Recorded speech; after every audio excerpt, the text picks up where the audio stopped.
I talk a lot about African queens who were successful in their attempts in resisting foreign rule. Queens like Amanirenas of Kush, who successfully resisted Roman ambition in her region. But it's rare that I talk about queens from the colonial era. We often hear about the brave African men who resisted colonialism, but seldom do we hear about the women. So today, I wanted to talk about a little-known African queen that resisted French colonialism in Senegal.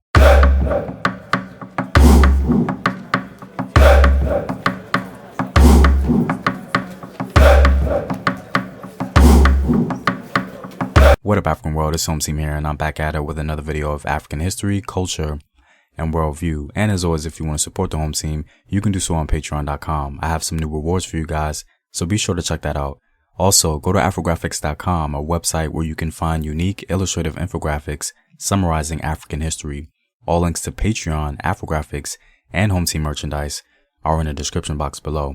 Today, we're going to talk about Queen Ndate Yalla of Waalo. Ndate Yalla is considered one of the greatest women rulers in Senegalese history and one of the most famous women of 19th century Senegambia. Along with several other African heroes, she played a crucial role in the struggle for African sovereignty. Senegalese griots recorded her bravery in their oral histories, and she remains a symbol of female empowerment for African women all across the continent. To do this history justice, we first have to know a little about where this queen came from and her kingdom, the Kingdom of Walo. After the fall of the Jolof Empire in Senegal in the 16th century, various kingdoms began to take precedence once more, the Kingdom of Walo in northern Senegal being one of them.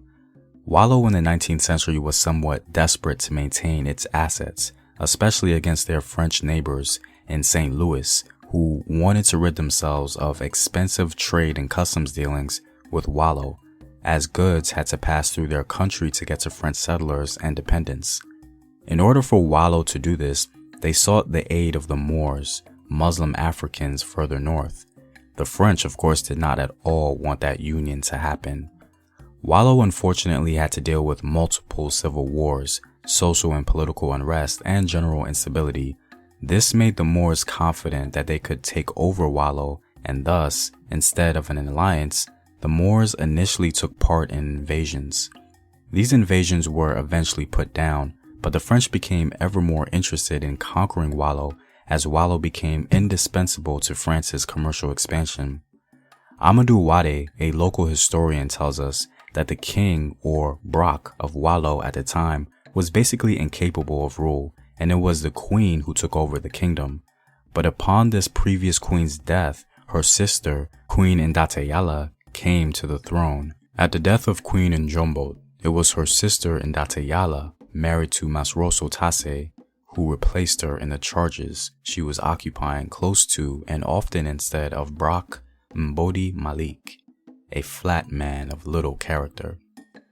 The year 1847 catapulted the queen's problems with the French, as she was stern in demanding taxes for free passage through her land. She disagreed with the French on the free passage of the Soninka, who supplied livestock. After French complaint, she wrote a letter to the governor expressing her determination to defend her sovereignty over Waalo. "We have wronged no one because the country belongs to us, and we must govern it. It is we who guarantee the passage of livestock in our country. For this reason, we will take a tenth and will never accept otherwise. St. Louis belongs to the governor, Kayer to the Damel, and Waalo to the Brock. Each of these leaders governs his country as he sees fit." The French, trying to gain leverage for power, tried to negotiate with the queen so that St. Louis would be protected from Moorish ambition and economic calamity. However, the queen was well aware of their intentions and would not submit to any demands or accept any supplications. In September 1850, she was visited by Father David Bolat, a mixed-race French and Senegalese colonial on missionary status. The queen received him in her compound, surrounded by her court ladies. He illustrated how she was dressed and spoke about the encounter. She was wearing a brightly colored embroidered gown with gold, and her son carried on a richly colored loincloth. She was smoking a long black pipe, and her hair was braided and adorned with gold nuggets, which was enclosed in a scarf tied in a cone, very high on the head. With the influx of French settlers encroaching on her kingdom and refusing to pay tribute, the queen decided to act. Interestingly enough, Queen Ndate Yalla reportedly developed a woman's army as one of the most formidable forces to reckon with in the region. The Waalo kingdom's male and female army were at her command and completely loyal to her. She didn't hesitate to plunder the area around the island of St. Louis and threaten the French settlers. At this event, the French wanted reimbursement for the plunder and looting, but the queen refused. She even asserted her rights over Mboyi Island and Sore Island, and then she forbade any trade in the backwaters of her territory. After this, the French decided to go to war. After months of battle, the queen and her husband refused to submit to French invasion and mobilized more forces in order to repulse the French coalition army. The French general responded by bringing new weaponry and a 1,500 army personnel, some of whom he brought in from Algeria to supplement his forces. The queen finally lost to the French in 1855 and gave the following speech in front of her dignitaries. "Today, we are invaded by the conquerors. Our army is completely routed. The Kingdom of Walo, valiant warriors though they are, have almost all fallen to the bullet of the enemy. The invader is stronger than we are, I know. But should we abandon Waalo to the hands of foreigners?"